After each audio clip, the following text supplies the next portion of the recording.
Hello, first tonight, anger at a decision to withdraw stab-proof vests for ambulance workers.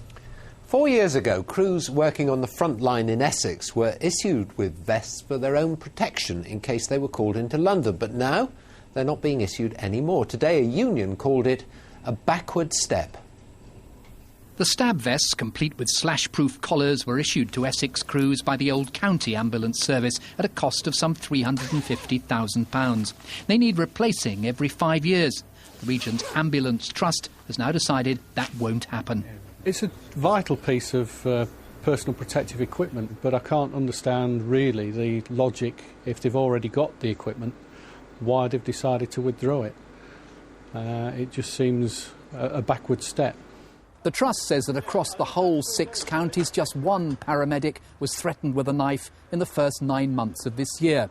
But internal staff reports seen by Look East paint a rather more worrying picture. A paramedic who says a patient grabbed a knife from the kitchen, ran towards them in a threatening manner. They used a clipboard to knock the knife to the floor. And another call to a female patient. They felt very intimidated. On the table, a kitchen knife and a Stanley knife. Extremely intimidating behaviour by the patient and a friend, and they felt at risk of being assaulted at any time. The Trust says it's carried out a detailed assessment with the Health and Safety Executive and concluded the level of risk is low. It's investing heavily in conflict resolution training.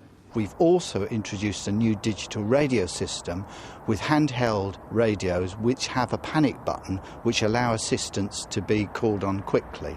In addition, we have updated our computer systems in our controls to ensure that risk areas are actually flagged up for our crews. At the moment you're prepared to go along with what the board has decided? Indeed, but only with the proviso that we continually work with our colleagues in the control centres to monitor the calls they're sending our crews to, the introduction of the training, the conflict resolution, and the fact that we as a union will constantly monitor the situation to make sure to see if we're taking the right approach. Tonight, management and staff realise it'll only take one serious incident to bring the issuing of stab vests back onto the agenda. Kim Riley, BBC Look East. Thousands of people lined the streets this morning to watch 300 servicemen and women from the Light Dragoons march through Dereham in Norfolk. Their base is nearby at Swanton Morley. The Dragoons were involved in some of the bloodiest fighting of the war in Afghanistan, and 6 men from the regiment lost their lives. Marching into Dereham, the Light Dragoons with Commanding Officer Gus Fair leading the parade. These men saw some fierce fighting in Afghanistan. Men like Sergeant Major Neil Winter.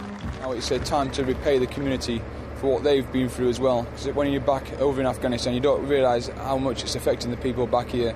And now it's a day that hopefully that they can enjoy, and we can put on a spectacle for the local community here.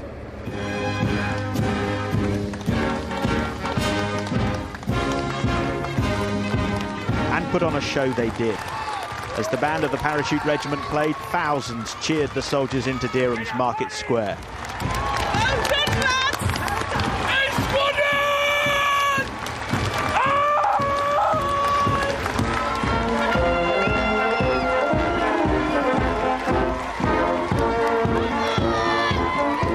In the crowd, Neil Winter's family were watching. Did you see him? Yes, we waved, but he was very serious. We shouted. Yeah, it was lovely. Did Daddy not wave back? No. You know, he's not really supposed to. Yeah, but I bet he saw you there, didn't he? Yeah. It's great to see so many people out here. Very, very proud. Proud day for you, at the front. I could see you. Enormously so. I couldn't look at anyone. I probably would have buckled, but no, I had to keep my head up just to stay focused. Immensely proud. Immensely so. The Light Dragoons will advance! Right! 10! An RAF Tornado flew overhead and the Afghan campaign medals were presented. We just sneaked to the front so Jamie could wave at his daddy. Worrying times when they were away. It's difficult, but this is the second time he's been out there, and you get used to it, and it's just great to have them all back safe. Today was a day to remember, but also a day to relax. Next week, the Light Dragoons will do more parades in the north of England where they recruit.